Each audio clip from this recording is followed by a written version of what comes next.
Hello, and welcome to SoberCast. We provide AA speaker meetings and workshops in a podcast format. We are an ad-free podcast, and if you enjoy listening, please help us be self-supporting by visiting Sobercast.com, look for the donate link, and drop $1 or $2 into the virtual basket. Also, if you're a member of NA or have friends that are, please tell them about our other podcast, NAPOD.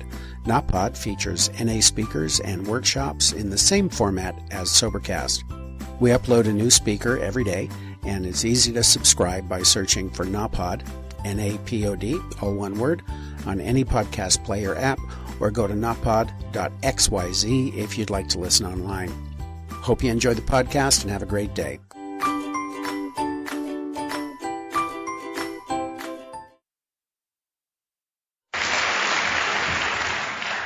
My name's Danny. I'm an alcoholic.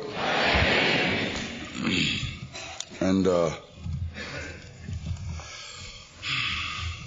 you know what? I get very overwhelmed every time I'm asked to do anything for Alcoholics Anonymous. I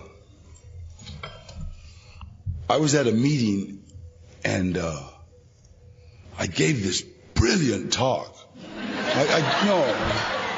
No, I did. It was like, wow. I even impressed myself.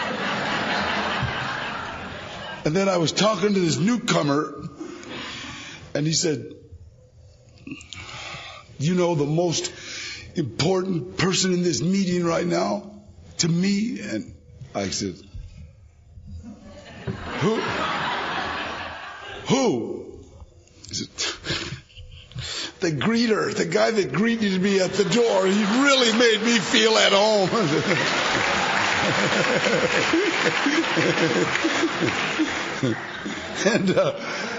And I've been checking greeters lately, you know, see if they're on their job, you know.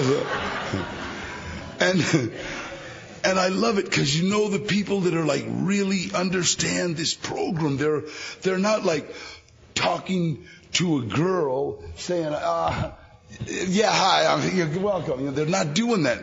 They're like really, hey, hi, welcome. Oh, God, we're glad you're here. And you know, because when I'm not dressed like this, I still look like a newcomer, you know. Hey, God, you just keep coming. I will, you know. And I honestly believe that once you've fallen in love with this program, with this Alcoholics Anonymous, you're really falling in love with the whole concept, and you need look anywhere else, you know. And I don't mean, you know, like, because I've been to, like, you know, marriage counseling, and I've been to anger management. I've been to, they gave me anger management in San Quentin, so that should tell you something. You know. But you know, all that stuff is great, but I need search no more. I found, you know, because I believe in a higher power, and my higher power got me here. So, God, he got me here in 1959. You know what I mean? He was really knew that I was headed for trouble, and in 1968, I got back. You know. I mean, that wasn't like the, you know, I tried this thing a few times. I get a little upset when people talk about slips, you know, because they talk about them like they're cute, you know. I had a little slip on Thursday, but thank God I made it for the Friday morning. I go, God, what a waste, you know. I had a slip in 1959. I got out in 1962. Another little slip in 62, got out in 65. Had another little slip in 65, got out the end of 69. So in 1968, while in prison, you know, this slip thing is not all it's cracked up to be here. You know, it's like. And the worst thing in the world, the worst feeling in the world is a body full of booze and a mind full of Alcoholics Anonymous. Because there is no longer peace. There's none. I don't care what you did, it doesn't matter. I don't care what kind of alcohol drinker there's just no peace. Because inevitably somebody, drunk out of your mind, somebody's going to say, hey, easy does it. And that's really the last thing you want to hear is those stupid cliches,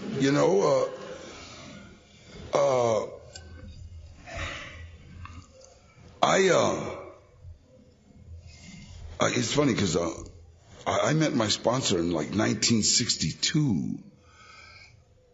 I was in and he was out. And that was usually the case with me, and I didn't I didn't believe this thing,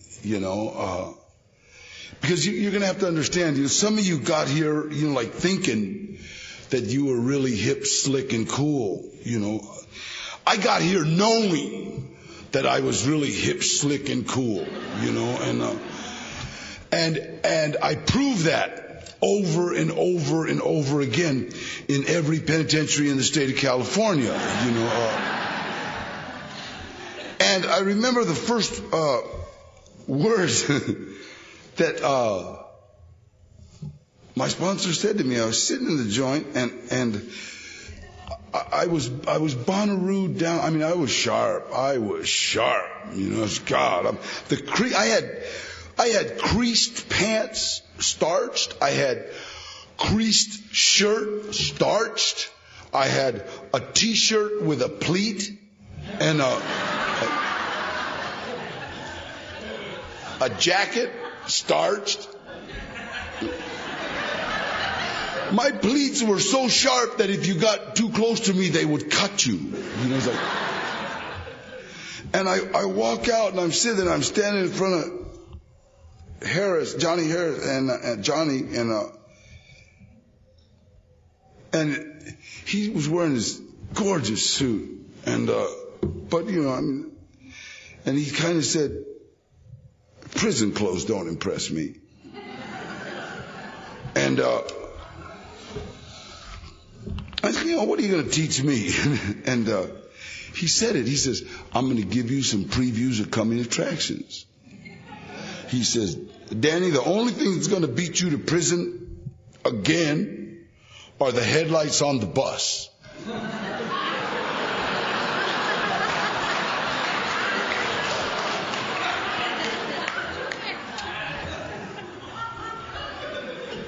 After that, I hated arriving at a penitentiary at night.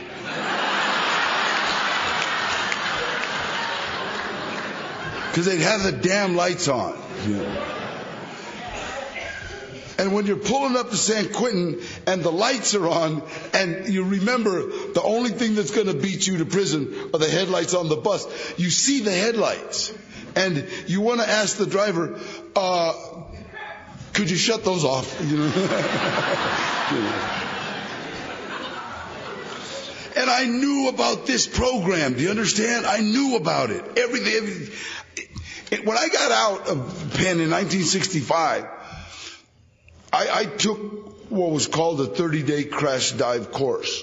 And that's kind of like you just learn everything there is to learn in 30 days, graduate, and you go to San Quentin. And but they said that. In 1959, they told me that. In 1959, I busted into this meeting, and this guy said, Danny, if you leave this program, you will die, go insane, or go to jail. Now notice how quiet the room got right there. See, that was that voodoo of Alcoholics Anonymous. You all heard the curse. The curse is if you leave this place, you will die, go insane, or go to jail. It is that simple. Now you should have did what I should have did. When he whispered that curse, I should have went, I can't hear you. I didn't do it, and neither did you. See? So for all you new guys, if you leave, You're going to die, go insane, or go to jail. It's that simple. So anytime she breaks your heart, or he does, or you can't pay the rent, or blah, blah, it goes right down the line, the alternative to sitting in here is dying, going insane, or going to jail. Now, I got to tell you something. In the 38 years that I have been clean and sober, nothing. I never woke up in the morning going, You know, I think I'd like to go to jail today. You know, I haven't. You know, I don't care what's going. I don't care if I'm living in a box. It's not. I might want to die today. I haven't done it. I don't even deal with going crazy because, you know, a lot of us passed that a long time ago. I don't think we could get sane if we put everybody's brain together. You know what I mean? It's like, what a mess. You know? But so getting here, you know, the last time Johnny said, I was just getting ready to get out. I was getting ready to get out of that joint, and he said, why don't you give yourself a break and join us? And that was the first time that anybody ever asked me to join anything. It was usually like, no, don't let him in. And to join us. But I was getting out. So that means, you know, there's things I got to do, you know, so you know, I'm still debating on whether I was an alcoholic or had a problem. I was getting out, so that meant I didn't have a problem. And I get out of this joint, and I remember we went down to, they got out and they went to the bus depot in Ontario, and there's a liquor store right there. And you know, naturally, come on, you know, sell 2 short dogs. And I got these 2 little short dogs, and I'm driving back, and I can remember being on the bus like this, and I'm looking at the penalty for alcohol in the bus, and I got to Los Angeles kind of buzzing, and I got out. That was a Saturday, and I got home on Wednesday. And my mom said the only thing different was that when I left, I had stitches over this eye. When I got back, I had stitches over this eye. It's the only difference. And that was 1965, and I started, you know, I just went on a bad little run. I ended up in Alcoholics Anonymous again. See, and this thing is unbelievable. This program will follow you everywhere you go. I don't care where you go. They got meeting. It's Vacaville, which is the state mental hospital for the criminally insane. Why in the hell would you have a meeting there? But you're standing in that hallway trying to figure out, what am I doing here? I'm not crazy.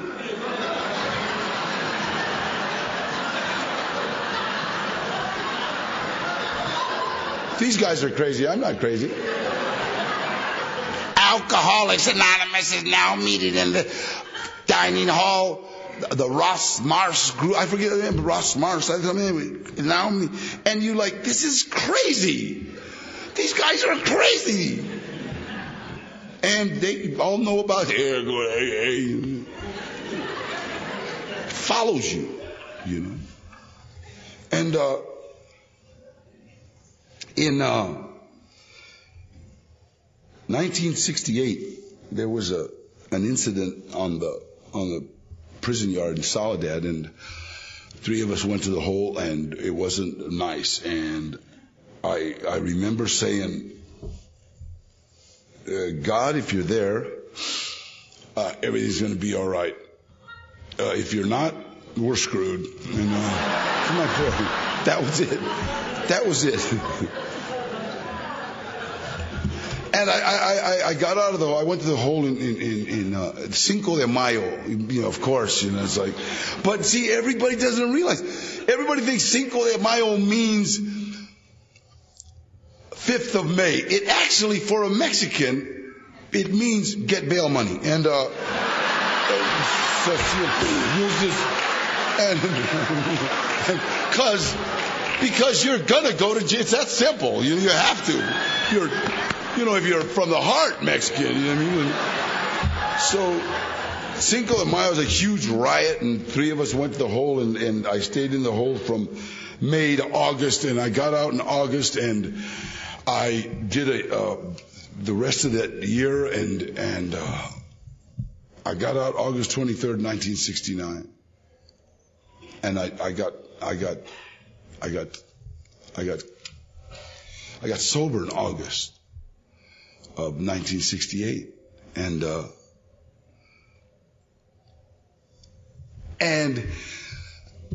it's kind of because I knew that this is it. I'm either going to die in prison. I love that. That was good. I wish they'd show that at every meeting. But it was like, I knew, okay, I'm either going to sit in this program or I'm going to die in prison. It's that simple. It's not no great revelation. I thought it wasn't. You're going to die in prison or you're going to sit in these meetings. Well, okay, I'll take the meetings. And, that was a tough one. And so I started going to meetings. They let me out, and I got out on a Saturday again for some reason. I got out August 23rd, 1969. And I had a year.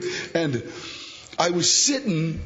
I came out of the bus depot, the Greyhound bus depot in San Fernando, and I'm standing there, and it was a beautiful August night, and I had on a tank top, because I took off my Please Don't Rain on Me suit, and I'm standing there, I'm a little buffed up, I got that little prison buff, them beautiful new shiny tattoos, I'm standing there, and this beautiful little cocoa brown Chevy, 1953, boom, boom, boom, boom, boom, boom, boom. And I hear this, Papacito, and I thought, oh, that sounded like a girl. And they made a U-turn, and they stopped, and they rolled down the window. And I got that wonderful aroma of perfume and marijuana.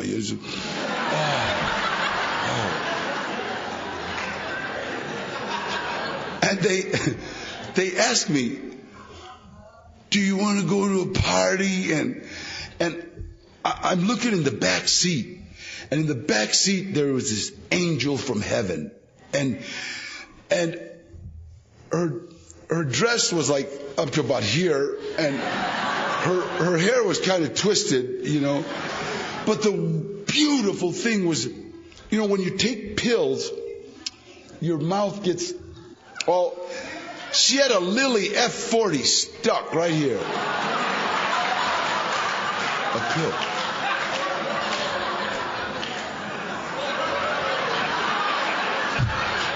No, but wait, think of this romantic picture. Think of it.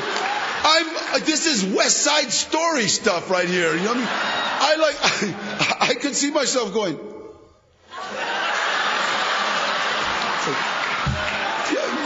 Maria in the background. Whoa, that's heavy. And I'm not even a day out of prison. I'm about a 6-hour bus ride from Soledad. I don't know, and I'm back. I know this. I'm back. It's all over. I'm back right here. Yes. And I yelled, no, and I ran back in the bus depot.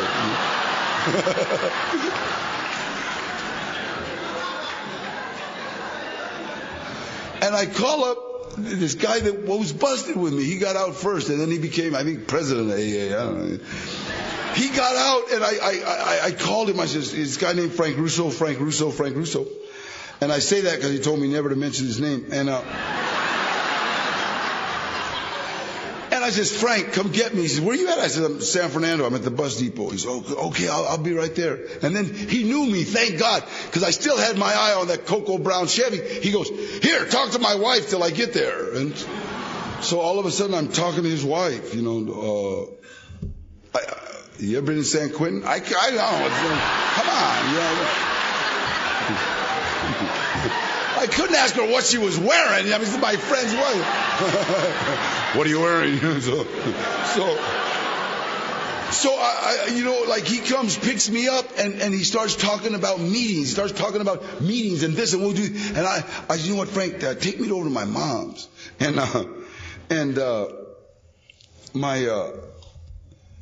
He says, okay, but let's go to a meeting. Now I want to relax. I just want to relax. And I walk into I knocked on the door. And my mom came to the screen and she said, "Hi, mijo, so glad you're out." But she didn't unlock the screen. That's the one thing I'll never forgotten. She didn't unlock the screen. I didn't get hugged. And I stood there and I said, "Mom, do you think I can stay here a couple of days? I got to find a place to stay." And she says, "Let me see." And she turned around and asked my dad. He was like right here in this whole conversation. He's watching television. My mom says, Danny just got out and he wants to know if he can stay here a couple of days. And my dad said, "Tell him yes." Didn't say, "Yes, son, come on in. We love you and we miss you." He said, "Tell him yes." And then went back to watching, the news or something, And I came in and I walked directly to my room. And I sat down and I'm sitting in my bed that I was in when I was 13. And I'm sitting there. And I don't know about you guys. See, some of you guys in my committee I got a parole board that talks bad to me. And all of a sudden, they all were in session. All of them. They called like a full board. And that only comes out on special occasion. And they're telling me, what kind of punk am I? You badass armed robber. Look at you.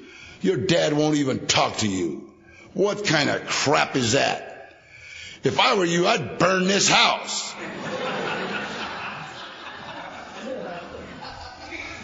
Knowing that my father didn't like tattoos, I took off my shirt. I walked out the living room and I sat in front of the TV at this little, I don't know what footstool. I sat there and I looked at him and I said, I'm getting ready to say, "Hi, Dad." And just then my mom comes out and says, "Mijo, you want some cookies and milk?" And my guys didn't even talk. They were so embarrassed. It's like, this is what it's come down to. Cookies and milk at mommy's. I got up and I went to the phone and I called Frank, and I didn't even get to say, "Come pick me." He says, "I'm on my way." Because he knew. And we got in the car and I told him, "Frank, take me to San Fernando. There's a little cocoa brown Chevy." "Well, let's go to this meeting first. Let's go to this meeting." And I know, I can tell by the look of some of your face. Some of you are saying, "Well, you should have been grateful they let you stay." And so I go to this meeting, and this meeting was at the Allen Nest in Reseda. And I'm sitting there, and first of all, there wasn't a Mexican in the place. So I already hate it. And I'm sitting there, and I'm murdering everybody that got to the podium. Anybody that got up, oh God, if he was in prison, we'd make a girl out of him. I'd kill him. Just killed everybody. There was arms and legs hanging all over this meeting. And then Frank kept telling me, "It will get better. It will get better." And I'm like, "Let's go to San Fernando, the cocoa brown Chevy." And at the end of the meeting, all of a sudden, and everybody stood. It's not good to make sudden movements around somebody that just got out of prison. Everybody just stood up, and I'm like, "Wow, what? Who got stabbed?" And somebody pulls on my coat, my arm, and I look, and this gorgeous little girl. She says, "Give me your hand." I says, "For what?" And she's, "The prayer, I didn't even get a hug from my mom. a real girl.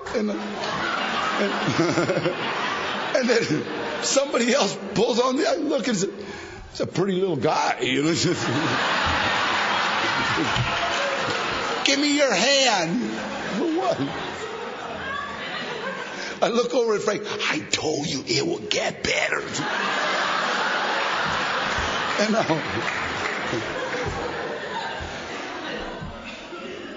we went to coffee, me and the girl and Frank and the girl, we went to coffee and we drove around all night and just went around. Hey, there's a meeting there, and hey, and I got home about I don't know, 4:30 in the morning or something, you know. And in the morning, my mom came into my room. She, wow, you're here. She was like surprised because I'd never done that. Do you understand? When I got out, I just ran till I got arrested again. And I was actually in bed, and I wasn't cut, bloody, nothing. You know, and wow, and I told her what I went to this meeting, and she's good. So I just kept going to meetings. I kept going to meetings. That's all I did. I thank God. I thank God that Frank Russo. I thank God that this guy knew me a little bit. You know what I mean? Because I remember him saying, Danny, look, all you got to do is be honest. You know what? Never mind. Listen, all you got to do is be open-minded. Shine that. Are you willing to try? I'm willing to try anything. Can we go to a lot of? We just went to meetings. We went to meetings. And this guy was so. We lived in Pacoima. You know, he lived in North Hollywood. I lived in Pacoima. But he would show up at my house something like, "Hey, we're going to a meeting in Modesto."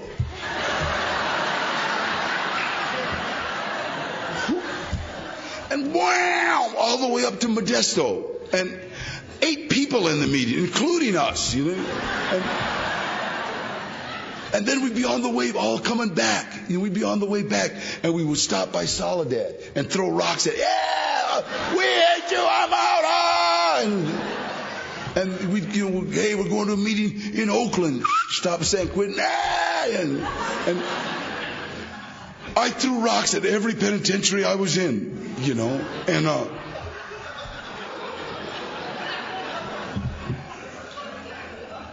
and at the same time, I was going to meetings, you know. It's like, and I went to meetings.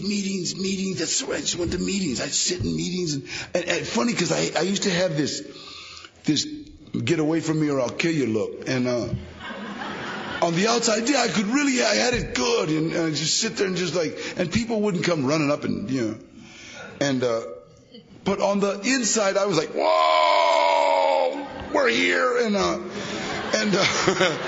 we're not there, we're here, you know, and I fell in love with Alcoholics Anonymous.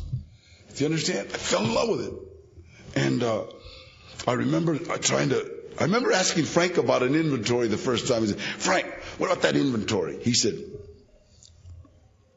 it's in the book. So I don't know, he asked me about 3 days later, how about that inventory? I don't know, no Mrs. Jones. So just like,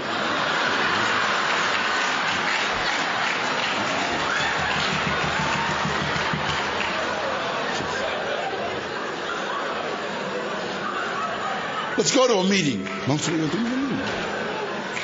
I heard this guy talk. It was really funny because he kept saying, we're only as sick as our secrets. That's all he kept saying. We're only as sick as our secrets. Every time he said it, ooh, I think of another secret. Ooh. Ooh. And then I asked, what do you mean? He says, that's the inventory. You got to write that stuff. Oh. I know. I remember giving him my inventory, and I wrote it on the back of a gas bill. It wasn't even my gas bill. I just found it, and I wrote it. It was about, I don't know, a bunch of secrets. Out behind the nest one night, it's about 3 o'clock in the morning, because we used to go to like the late meeting, then the late meeting, then the Cal Worthington meeting, and we would like, and we started a fire, and he was reading it. He read it, and, okay, you did that, Danny? I said, yeah. Did you like it? Guess you did. You did it a couple more times.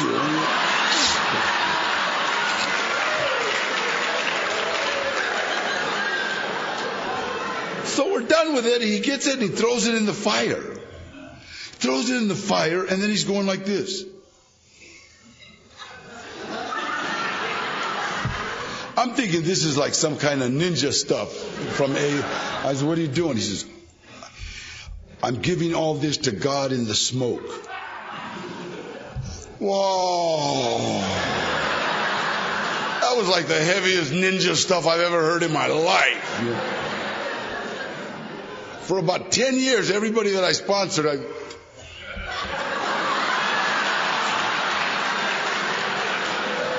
I'm giving it to God in the smoke. I ran into Frank. I told him about it. He said, I just made that up, Holmes. I didn't know. Really, we're supposed to do this little 4-part thing. We're only as sick as our secrets. I got rid of my secrets. And everybody talks about the freedom. I didn't feel free. I kind of watched Frank from then on, you know.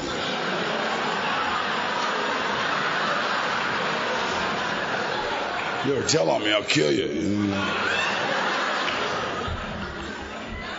And I just kept, they said this thing, everybody being of service, being of service, being of service. And I understood, you know, the only way that I could feel good is helping someone else. It's the only way I could feel good. I don't care how much I wrote. I don't care how much I prayed. There was always something missing. But it seemed like every time I gave somebody a ride to a meeting, you know, I felt better. It seemed like, and because you got to understand, you know, when I first got here, I didn't even have a driver's license. You know, all I had was parole plans. And the police used to feel sorry if I had the first car I got was a lowered 1959 Chevy Impala, baby blue with primer spots and Astro Supreme wheels. And it was this high off the ground. So I'm going to a meeting, stereo blasting, and the police would boom, naturally, there's somebody begging to be stopped. And I'd get out of the car with no shirt, a tattoo this big, and a long, full-length leather coat. Perfect for hiding shotguns. And the police know that. And they would always go, all right, hold it right there. Open the coat. All right. And then where are you going? To an AA meeting. And they'd see some ID. And you're going to have to understand the idiot that I was, okay? I hand this guy parole plans. I got a full-length black leather coat, perfect for hiding a shotgun.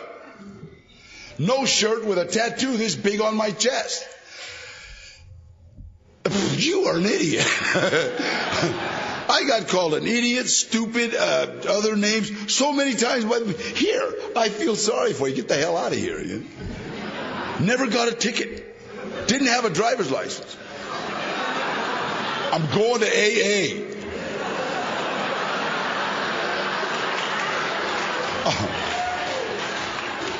I'm coming back from AA. You know? 5 people in the car. The car is scraping the ground because it's so low. We just came from the Allen nest. Yeah. Never got a ticket. And I fell in love with being clean and being sober. Do you understand? I wake up, wow, this is so cool. And in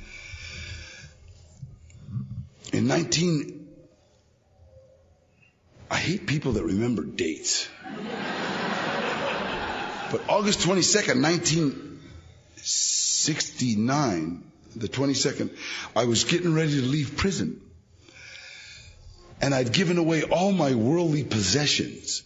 You know, I gave away my glass ashtray that I stole out of Warden Fitzharris' office as glass. You know.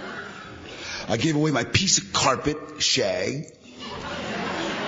I gave away my blankets that were brand new and said State of California on them. You know, they weren't worn. And I gave away all my Bonnaroos. I gave away tailor-made clothes that were made for me. And because I did very well in prison. And I gave away some Romeos and some tailor-made boots, some special-made boots. And I'm sitting there, and I said, I am getting out. And the thought hit me, why? Why do you want to leave?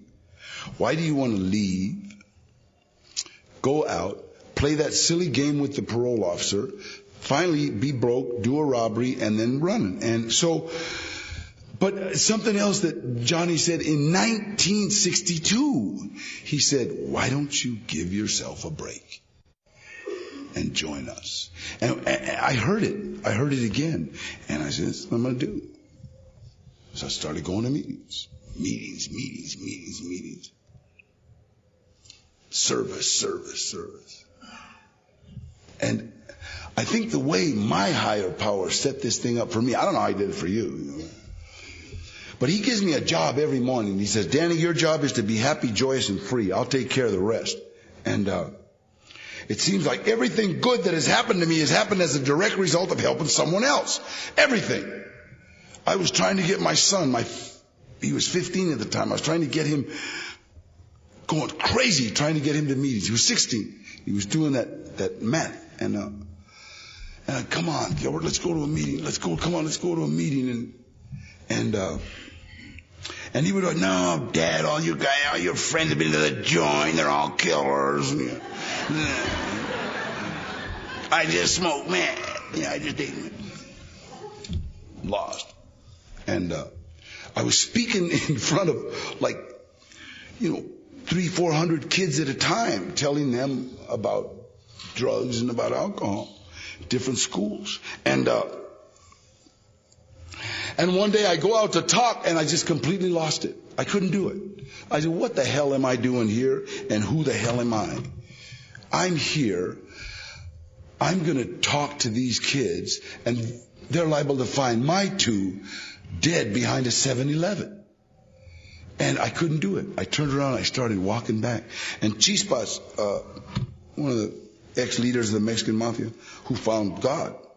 Thank God he found God. And this guy was not a nice guy.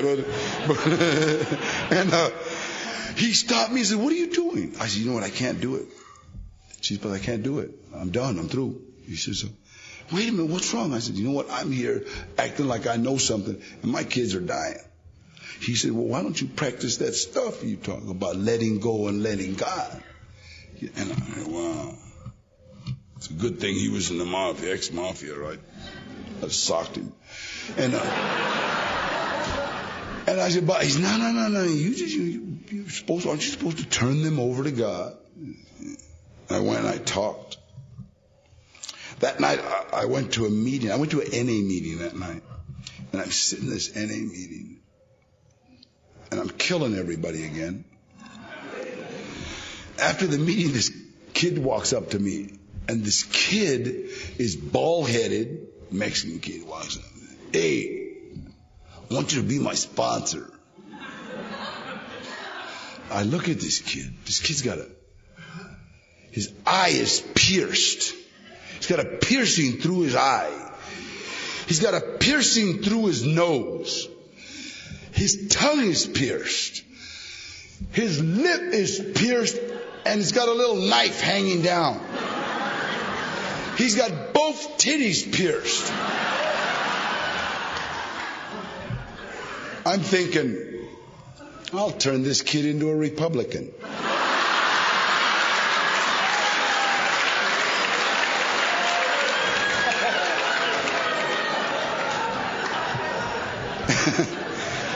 And I start taking this kid to meetings. We start going to meetings every day. And one day I was speaking up in Oxnard or Santa Barbara, so he stopped up at my house, and it's about 4:30 in the afternoon. My kid's just waking up. He's been gone. Are you going to a meeting, Dad? Oh, God, I want to kill this kid. And the reason he was there is because I got so angry at him one day, you know what I mean? That the old me came up, and I jumped up and I grabbed him. And what I heard out of my voice was my dad. Do you understand? I heard my dad and my grandfather saying, I will break every bone in your body. Do you understand? And I let him go, and I walked outside, and I just came back and I said, look, there's just no drugs in this house. I don't know nothing about no tough love. I don't know. Just no drugs in the pad. He said, all right. So he just didn't bring drugs now. And then I run upstairs to go take a shower, and him and Johnny start talking. And then 20 minutes, my kid comes up, Dad, yeah, hey, can I go to a meeting with Johnny? Yeah. Cool. And they went to a meeting. My kid's got over 5 months right now. You know?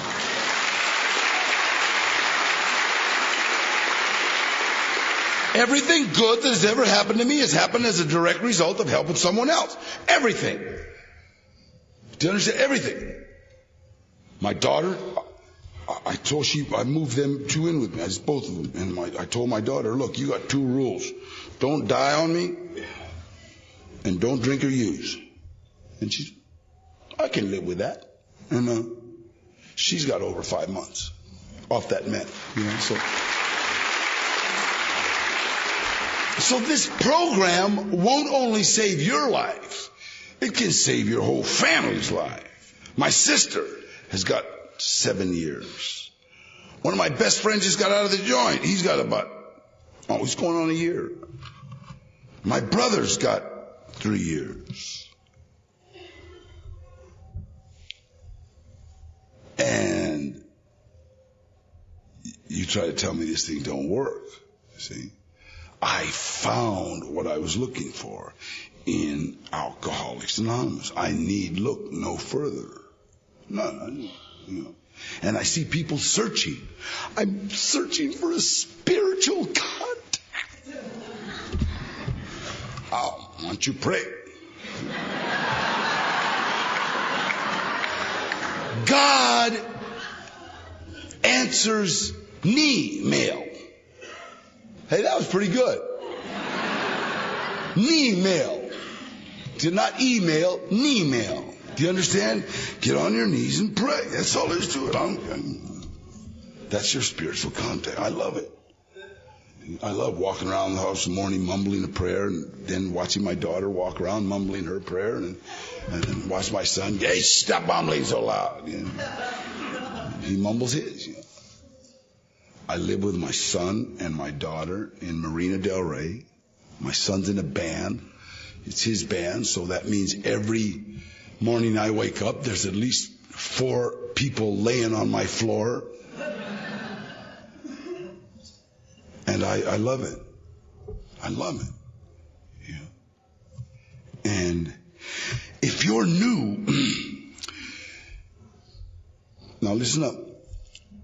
You have to go to a lot of meetings. See, because they told me, go to meetings and don't drink in between meetings. Okay? Now, for an alcoholic, that's impossible if you're going to like 1 meeting a week. Hey, they ain't going to make it. See? Ain't going to make it. See? But to give yourself better odds, where are you going after this meeting? Another meeting. I did. Me and Frank Russo, when I first got out of the joint, hey, we used to go to like 16 meetings a week. That's all we did, meetings. And I had a lot of trouble at first, you know, and it's really funny because I remember I was over at the Nest one time, and these people came in, and they said, hey, we're going on a move. Now, in Chicano, a move is a movida. And a movida means we're going to make some money. We're going to turn this and do that and make a little money. So, you want to go? Yeah. So making a movida. We go. They got about 4 pickup trucks.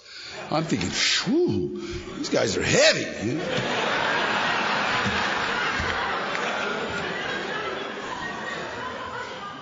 Pull up in front of this house. 4 pickup. I'm thinking, whoa, daylight, cool. They started moving stuff. I mean, really, we're like moving furniture. And I'm like, hey, what's up? I didn't understand this. What is going on here? And he says, we're on a move. We're moving this lady. And naturally being, self-centered, selfish, and stingy, I asked, what are they paying an hour? No, come on. I don't do nothing for free. And this guy laughed at me like, oh, what a joke, And I said, I'm not being funny. How much we get an hour? And then I said, I found out we weren't getting paid. And then I said, well, wait a minute. Are they at least going to, make us sandwiches? And this guy told me, Danny, if this lady could give us sandwiches, she'd feed her kids. I noticed when we moved the icebox, it had baking soda in it and cold water, I think. There's not much. And then what's going on? And this guy tells me that this lady's husband picked up a beef and, she's losing everything, and somebody in the group is moving her into the guest house with her 2 kids. And we get back to the nest, and all these guys are like, hey, we were so cool. And I was bum-kicked. Didn't make nothing an hour. Didn't get a sandwich.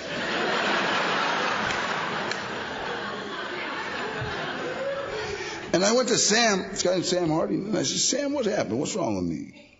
And I'll never forget him. Sam always had that crap in his mouth. Well, Denny, what's wrong with you? You're not a nice person.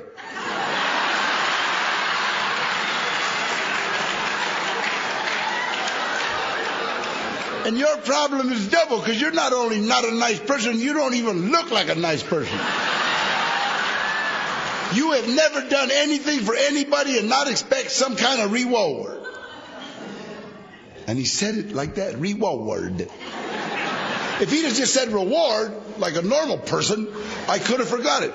But how in the hell are you going to forget reward? And I said, what do I got to do? He says, you have to start doing things for other people and not expect any kind of reward. And I tried it. It didn't work. Didn't. I was in Reseda Park. I never shirt on. You got to remember, I got this tattoo. Reseda Park with no shirt, standing there. And this lady had a Doberman pinscher and a boxer. And the Dobie got away. And it was right here, I seen the leash. And I went, hey, Broad, do you want me to get this damn dog? And I don't know how she did it, because she wasn't that big, but she picked up that boxer, ran by me, grabbed that Dobie, threw them both in her station wagon, and split. Bitch. And I went and told Sam. And I knew he was going to tell me something like, well, Dennis, some women don't want a man's help. It's their ego. I knew he was going to say something like that. So I walk in with no shirt and tell him what happened. He goes, well, look at you. You look like a damn maniac. I wouldn't want you touching my dogs either.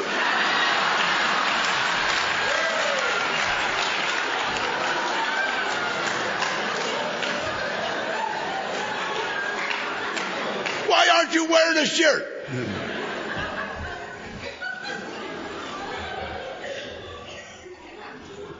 What do I have to do?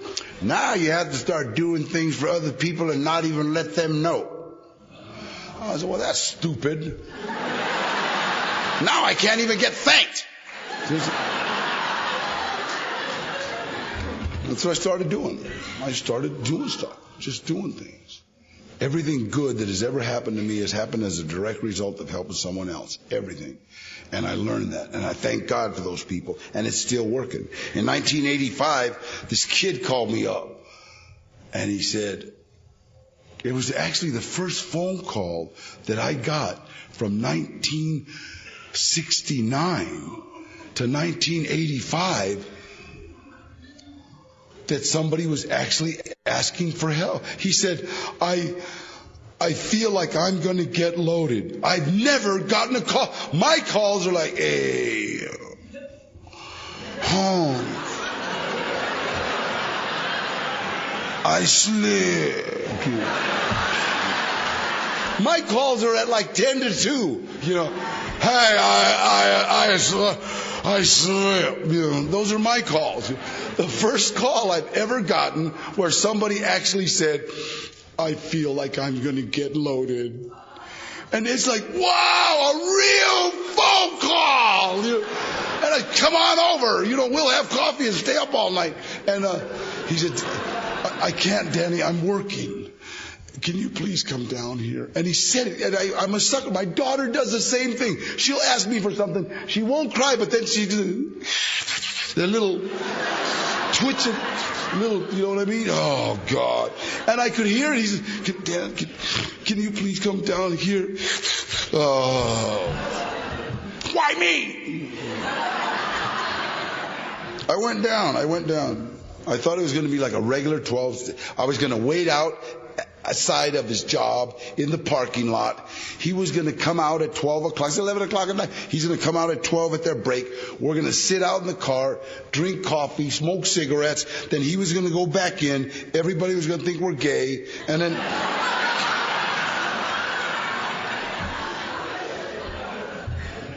It wasn't. I walked onto the movie set of a movie called Runaway Train with John Voight and Eric Roberts. And I thought it was the cutest thing I'd ever seen in my life. Because all these guys from like Brentwood and Westwood, they were all dressed like convicts. And they all had on like fake tattoos. Oh, I'm sorry, that's smears. And tattoos all over the dress. This guy asked me, he says, this kid was a PA, production assistant. And this other guy asked me, hey, do you want to be in this movie? And I said, what do I got to do? He said, do you want to be an extra?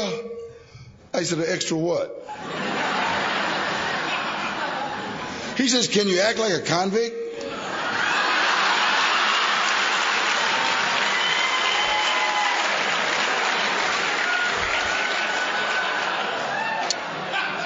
I'll give it a shot. They give me those blue pants and I wear them well. I'm sorry. Them blue state pants, you put them on me and it looks like they were tailor-made. They just fit. Perfect drape, everything. And then he gives me a shirt. So I took off my shirt. So the minute I took off my shirt, this guy comes over and says, hey, you're Danny Trejo. I said, yeah. He said, Danny, I saw you win the lightweight and the welterweight title up in San Quentin. I said, you're Eddie Bunker. I know you. He said, what are you doing here? I said, I'm hanging out with this kid. He says, do you want a job? I said, I got one. They're going to give me $50 for acting like a convict. He says, no, I mean a real job. We need somebody to train one of the actors how to box. And I said, what's it pay? He says, $320 a day. I said, how bad you want this guy beat up, Holmes? Shit. Sorry. I figured I'd beat him up, then write about it and tell Sam I was expecting a reward. No, you got to be real careful. This actor's a little high-strung, Danny. He might sock you. For $320, give him a stick. Are you crazy? Damn. I started training an actor named Eric Roberts how to box. And me and Eric got along. He was scared of me. And And the director saw that, and all of a sudden, it's like, you be in movie. Okay, what does that mean? Yeah? And it means that I just caught lightning in a bottle. All of a sudden. And this director, every night, because I would work with Eric, I'd keep Eric out of trouble. This director, every night he'd come over, you come tomorrow. And he'd kiss me on each cheek. And then he'd say, you work with Eric. Okay. And then he'd leave, and I'd tell Eddie, okay, look, Eddie, he can have them 2 kisses for $320, but if it's going to go any further, we got to go on some money.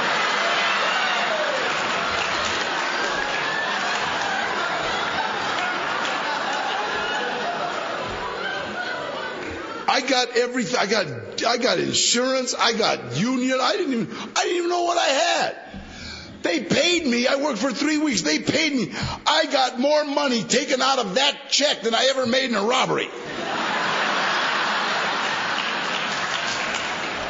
I thought they made a mistake. I folded, put it in my pocket. I'm gone. And he said, where are you going? I said, they made a mistake. No, they didn't. Made a lot of money. I was really blessed with that film industry because from 1985 to 1993, they made a whole bunch of prison movies. Get that Mexican with a big tattoo, I'm always there. And I had these wonderful lines like, we'll kill you. That was it. Oh, go on. I can do that. I said, this is a holdup. I said that more times in the movies than I ever did on the streets. Amazing. I had this director say, Danny, you had this sawed-off shotgun. I want you to kick in this door. There's 12 people there, and I want you to take them hostage. Now, I've told a couple of them to do certain things so it can really look real. So I did. Kicked in the door, and all right, and the lady yelled something. So bang, I acted. I didn't hit her. I acted like I hit her, and boom, she went down. I turned this shotgun on this guy, and I said, please, I haven't shot anybody all day. And this guy, the director, cut, oh. Where did you study?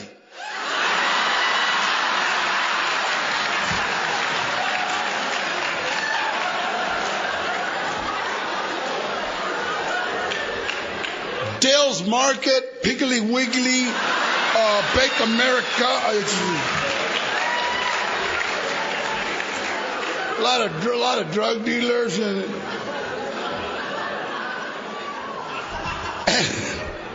people come up to me and say, so lucky. I was doing what I was supposed to be doing. That's all. I'm doing the same thing that I'm still doing. You call my house, you come over, we're going to have some coffee or we're going to go to a meeting. Doing the same thing. I need to look no further. Do you understand? I'm here. This is me. This is my life. God, it's like I promised my daughter. She didn't have a car. I said, you know what, sweetheart? You have a chauffeur. You never need a ride to a meeting. I'll always get you a ride to a meeting. And it's wonderful. It's so beautiful. 11 o'clock at night. Daddy, there's 4 of us here and our ride is leaving. So can we finish our dinner and then will you come pick us up? Remember your promise. Yeah. Sure. Because that's what I do. See? And my daughter just goes to meetings. And it's so cute to see him. I got a sponsor. I love this program. Do you understand? I am in love with Alcoholics Anonymous. I love the feeling of hope. I love the feeling of hope for my family instead of despair. Do you understand? I love the feeling of just knowing that the sky is the limit. You know, if I would have gotten everything that I wanted when I first got here, I would have been done a long time ago. I wanted, God, what I want? I wanted a car and to be off parole and a pad.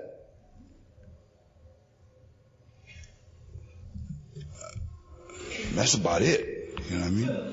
That was about it, really. And maybe, some eggs over easy. That was about it.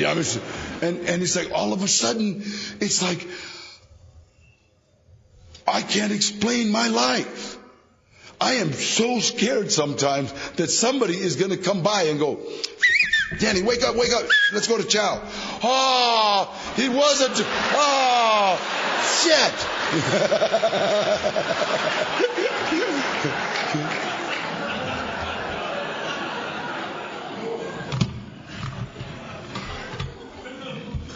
I love this program. I love my sponsor. I love his sponsor. I heard these guys a long time ago. And the one thing that I got to say is that everything they said was true. We could actually be fortune tellers for people that wanted to go out. You could actually come up to me and say, I feel like drinking. Could you tell me what's going to happen? I could be wearing one of those salami hats and a big cape, and you could come up and I would go, Hamya, you're going to get a DUI. Wait, let me summon the rest of the alcoholic spirits. Oh, your family's going to disown you. You're going to be a dredge on the side. You go right down the line. And when all that happened, you would be amazed. I should have listened to that salami. That guy really knew what he was talking about. Because it happens day after day after day for everybody that goes out. In 38 years, nobody has ever called me that went out with some good news. Ever. Nobody's ever been out 2 years and called me and said, hey, Dan, life is beautiful. You know what? I just bought my kids Christmas presents. My wife adores me. Yeah, I can't keep her hands. She loves me. Nobody. I get those calls where people, and the first thing you hear is, oh, things aren't that good, huh? If you're new, go to a lot of meetings. If you're new, go to a lot of meetings. And I say that because when you're new, you don't hear that. What you just heard was, go to a lot of meetings. And it says it. I have never seen anybody leave this program that was working it. Never. I have never seen anybody slip that was working this program. Ever. It's only the people that stop. God bless you. Thank you very much.